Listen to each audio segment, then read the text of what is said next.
Let's get in Mehrab Irani, who's coming back on the show after a while. He's General Manager with Tata Investments Corporation. Mehrab, it's a pleasure to have you back on the show. Thanks very much for making it this morning. Let's just look into 2016, but before that, just because it's, the markets, the year changes, but the markets are the same in a way, right? We just kind of roll over. The themes, the underlying drivers all don't really change that much. What was the most significant, meaningful takeaway from 2015, which will continue to 2016? I spoke with someone earlier from DSP. They said to them it was a lack of earnings recovery. Slightly pessimistic way of looking at things at the close of the year, but what is it for you? Yeah. Good morning, Prashant. First of all, I would like to wish you and all your viewers and investors a very happy new year and a prosperous new year in 2016. I think, yes, the lack of earnings was one of the factors in marking 2015. If you see, the Nifty gave around 5% negative return in 2015. And if you see every quarter, once the quarter started, analysts were expecting almost 15 to 17% earnings growth. But after every quarterly results, the earnings downgrade came and it was trimmed down. If you see the major factors which contributed to the lack of earnings or the lack of earning momentum was that the rural demand became very bad in this year because of the monsoon, etc. So that was one of the factors. The other factor was metals. If you see, metals and commodity prices actually globally corrected. Oil fell by more than 50%, coal fell by 15%, even a lot of base metals, steel, iron ore, also if you see nickel, zinc, they fell by 25-30%. So which actually earnings is metals is a very large component of the index, and that actually contributed to negative earnings growth for the lot of the index components. Also, if you see, the pricing power in the manufacturing sector was very lacking this year. If you see consumer prices, inflation today is around 5.4%, while WPI, wholesale prices, almost -2%. So there is a lack of pricing power in the manufacturing sector, which also affected a lot of companies. Also, if we see the momentum from the global factors also, whether you take China or etc. So there also a lot of negative news came. So overall, this affected the earnings and the sentiment in the market, and that's why we witnessed a negative growth. Also, if you see corporate profit, which has stayed at almost 4 trillion rupees for last few quarters, while the nominal GDP has been expanding. So if you see the corporate profit to nominal GDP, that ratio from 6% has come down to around 4.5%. On the valuation front, yes, the price earning is around 17 times. The price to book is around 2.7 times with a slightly muted ROE of closer to 15%. And also, if you see the market cap to GDP is around 0.7 times, which is also slightly on the lower side. Even when we compare with interest rates, the earnings yield to bond yield is around 0.8 times. So that means that either earnings have, the Sensex or the equity earnings have to improve, or the interest rates have to come down reasonably so that to make equities more attractive. So yes, all in all, these factors summarize, I think, 2015, and I think going forward, the same things are carried forward for 2016 also. So actually, in a way, 2015 was a year of a pretty dramatic change, right? And I think you can argue and say that the big crash in commodities kind of led many other things as well. I mean, what comes first, of course, is always debatable. But in all these factors, and they're all, by the way, a turn for the worse, right? Across the board. Rural demand getting weak, commodity prices crashing, lack of pricing power, global growth being weak, becoming weaker. Do you see any of this changing in 2016? Prospects for this any of these getting better? Immediately, it is not looking anything is changing. Even if you see on the investment side, the investment demand or the capex cycle is not picking up. Even when we talk with large banks, at least for the next few quarters, they don't see any real revival in the corporate credit growth. Today, corporate credit growth is only 3 to 4 percentage points, which is at a multi-year low. And with all the corporate. Yeah, corporate. If you see, the total credit growth is also less than 9%, which is also at a multi-year low. And the corporate credit growth is only 3 to 4%. The retail is around 17 to 18%. So the corporate, there is no revival actually coming. And for the next, when we ask the banks also, even they don't see any revival even for next 2 to 3 quarters in the corporate credit growth. So that is a very, I think, a significant factor. And certain sectors, yes, they are going through tremendous problem, and which are like power is there, steel is there, which are adding to large NPAs of a lot of these large PSU banks. And that is actually cutting their and making them unable to actually lend on a large scale. So yes, so I think unless these things are addressed, I think there is a little bit problem in the short to medium term for the markets. Yeah. So the index gave negative returns, right? Right. But I think with 0% earnings growth, that is also, in absolute, if you just look at the market, well, 2015 was disappointing. But compared to earnings growth, I think the market did quite well. And of course, in pockets, the story is different. Yeah. Right? We're just talking about the Nifty. Right. And without making numerical projections, do you think 2016 broadly will be a tough year for equities? In initial part, yes, it would be a tough year, but I think if the global commodities stabilize, and if China doesn't have a hard landing, I think in the second half there can be some revival, particularly if we see some kind of a good budget and some kind of a government some action which actually happening, which currently there is a lot of government problems are going on, and if some action happens from their side, I think second half could be better. But yes, in the near term, there are a lot of some of these concerns are there for the market. Yeah.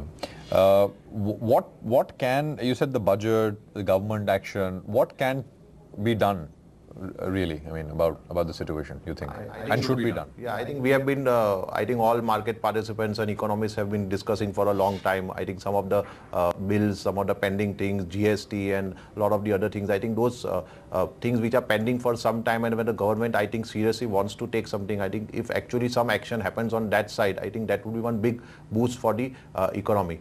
Besides that, I think if government does something to increase the investment demand and the capex cycle, I think that some public spending happens, because just now we are hearing a lot of talks, like even in the road sector, etc. we are hearing, but I don't know how much is actually happening on the ground level, because that is not showing in the earnings or the numbers of the companies. And today, if you see a lot of these infrastructure companies, their debt, they have very high amount of debt. For overall corporate sector, the net debt to equity is almost at a multi-year high of almost 2.5 to 3 times, and for these certain infrastructure companies is very high. So for their ability to actually pump in new capex, new money is very limited when the ROEs are also not confirmed. So I think when government does some kind of public spending even on that side, I think that should able to revive the infrastructure and those sectors also. But what exactly there? Would I be wrong in saying, Mehrab, and my contention is that the government is doing all it can actually, right? The stress sectors, power, roads, railway, I mean not railways, but those are 3 areas which is getting a lot of thrust, a lot of focus. And by the way, road developers we speak to, cement companies we speak to, because there is a disconnect. Cement utilization remains very low. Although roads is a small user on the largest scheme of things of cement. But they also say that activity tendering is very, very fast. Work on the ground is about to start, and so the sense one gets from road developers, etc., one sector where there is a lot of enthusiasm is positive. Feedback is positive that work will happen, start happening. So beyond that, it's just a waiting kind of game for demand to pick up. Maybe the government spends a bit more. You think? Am I wrong in making this statement? No, I don't think you are wrong. You are perfectly right. Yes, roads, we are also hearing a lot of positive action is happening, and it may take some time to translate, in actual companies' sales and top line and earnings. That will obviously take some time. But the government is, I think, making the right noises. I think if once the parliament also functions slightly better, I think it would be much help the Indian economy. And if the global situation also stabilizes, the commodity prices, the crash which we witnessed in 2015, I think if that doesn't happen, then it would help a lot of companies and a lot of earnings. Today, if we see gross margins are almost at a 5-year high, while the top line is actually not growing. For a lot of companies, it's not only metals but even a lot of consumer-based companies. So top line is a multi-year low, gross margins are at near all-time highs, yes. And then EBITDA margins are in some cases are at all-time lows as well. So those are being supported just because of the fall in raw material prices. So today, if you see, there is no at gross level. At a gross level, and there is no pricing power in the manufacturer, except I think autos, which have been surprisingly able to maintain their pricing power and actually increase the prices. There has been very little pricing power in even a lot of the FMCG and consumer companies. They are suffering on the top line side, and there is no pricing power. I think so. So all these factors we have to watch. But we're looking at the index. As somebody was saying, outside the index, 2015 for a bunch of well-selected stocks has been actually very, very good, right? Right. I think a lot of wealth has been created in a lot of individual stocks, sectors, mid caps, small caps, and many have given even 30 to 50% return in a lot of good companies and good managements, and a lot of new sector like for example, somebody was the other day talking about the aviation sector that has done very good in 2015. New listing has happened, and today The sector in a way, the whole right? sector. Though I am not sure about a long-term investing in that sector, but yes, the fall in the oil prices has helped that sector. If we see, I think the air cargo has also grown by almost 25%, and the air passenger by some 20%, which are very good numbers for that sector. And that sector has done very good also in this for the investors in this financially this calendar year. This particular calendar year. Any other themes, subsectors, etc., which you continue to be bullish on? Yeah, I think private banks we still continue to be bullish because, as I said, corporate lending is very weak. It's only 3 to 4%. But a lot of some of the private banks, they are very good at retail lending. Retail growth is actually Very expanding strong. by 17 to 18%. A lot of the large private banks are reporting to 20-25% retail credit growth, and which is almost now 45 to 50% of their asset book. And just now the cycle is just beginning on that side. So I don't think we can expect any NPAs in that retail segment as a whole, at least for next 3 to 4 years. So that so they are giving it is giving very good margins to them, and with a relatively low NPA, etc. So I think those private banks are doing really good. Retail focused. Yeah, retail focus. Okay. Also, I think autos is continuing to doing good. As I said, there is pricing power in the auto segment. Even after the raw material prices coming down, their margins are expanding, and still they are able to raise the prices also. So I think the passenger vehicle numbers are also very good. They are doing quite good. Two-wheeler, yes, there was slight dip in the numbers, but I think overall that sector is also doing pretty well. So there, and even I think the software sector, I think that I think the valuations have become decent, and certain large companies are going through some restructuring on the management side, which is giving some positive feedback. And I think overall, with the rupee also as it is, I think it should benefit that sector as well. Do you, by the way, did you invest in Indigo?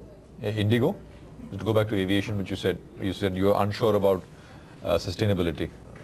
Yeah, but better than I think that discussing stocks, I think yes, that sector, I think over long term we are not sure, but over the medium term it is surely looking good. Yeah. Of course, the big fall in oil was also. Yeah, it was a big contributing to that sector. Plus also there was actual increase in the passenger and the cargo also, the volumes also.